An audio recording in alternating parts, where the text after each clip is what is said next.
Lawrence Bishnoi gang का PoK में बड़ा धमाका। पुलवामा हमले के मास्टरमाइंड हमजा बुरहान का काम तमाम। पाकिस्तान में घुस कर लिया 40 शहीदों का बदला। पाकिस्तान के कब्जे वाले कश्मीर यानी पीओके से इस वक्त की बहुत बड़ी खबर आ रही है, जिसने पूरे देश में सनसनी मचा दी है। साल 2019 में हमारे 40 सीआरपीएफ जवानों की शहादत का जो जिम्मेदार था, वो पुलवामा हमले का मास्टरमाइंड आतंकी हमजा बुरहान अब इस दुनिया में नहीं रहा। मुजफ्फराबाद में अज्ञात हमलावरों ने उस पर ताबड़तोड़ गोलियां बरसाई और उसे वहीं ढेर कर दिया। लेकिन इस कहानी में सबसे बड़ा ट्विस्ट तब आया जब भारत के सबसे खतरनाक लॉरेंस बिश्नोई गैंग ने इस हत्या की पूरी जिम्मेदारी ले ली।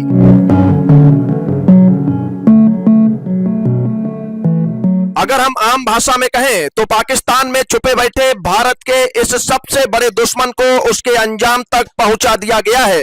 और दावा किसी और ने नहीं बल्कि लॉरेंस बिश्नोई गैंग के टायसन बिश्नोई ने सोशल मीडिया पर पोस्ट लिखकर किया है।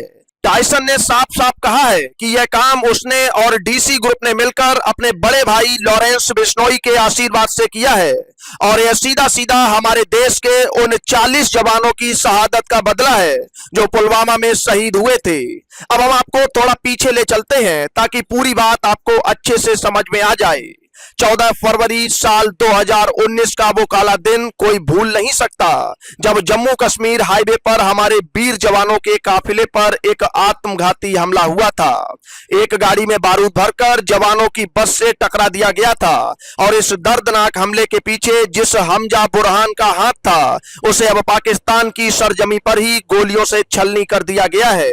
टायसन बिश्नोई ने अपने सोशल मीडिया पोस्ट में लिखा है कि पाकिस्तान में जितने भी ऐसे आतंकी छुपे बैठे हैं या जो ड्रोन के जरिए हमारे पंजाब और देश के दूसरे हिस्सों में नशा भेज रहे हैं, उन सब की एक एक करके बारी आएगी और उनके पास पूरी लिस्ट तैयार है। इसके साथ ही टायसन ने भारत सरकार से भी एक गुहार लगाई है और अपनी सफाई भी दी है।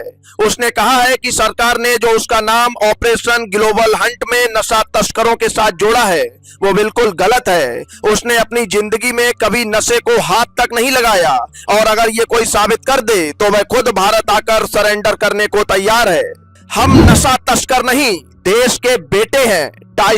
टायसन का कहना है कि वे भारत माँ के बेटे हैं और हमेशा देश के हित में काम करते हैं। उनके खिलाफ नशा तस्करी की अफवाहें फैलाई जा रही हैं, जबकि उनकी लड़ाई सिर्फ देश के दुश्मनों से है। वे कहते हैं कि इस राह में जो कानून टूट रहा है उसकी जिम्मेदारी वो छाती ठोक कर लेते हैं, लेकिन उन पर नशा तस्करी जैसा घिनौना इल्जाम न लगाया जाए।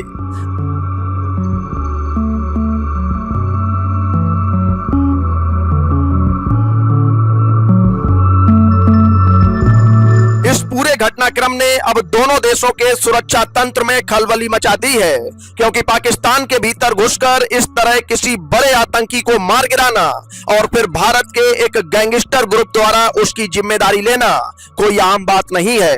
टायसन ने अपने पोस्ट के आखिर में जय श्री राम, जय भारत और जय हिंद लिखते हुए शहीदों को सलाम किया है और साफ कर दिया है कि देश के दुश्मनों को वो किसी भी कीमत पर छोड़ने वाले नहीं है। अब देखना यह होगा कि इस बड़ी घटना के बाद सुरक्षा एजेंसियां क्या कदम उठाती हैं और पाकिस्तान इस पर क्या बहाने बनाता है। Bureau report, Bharat update desk.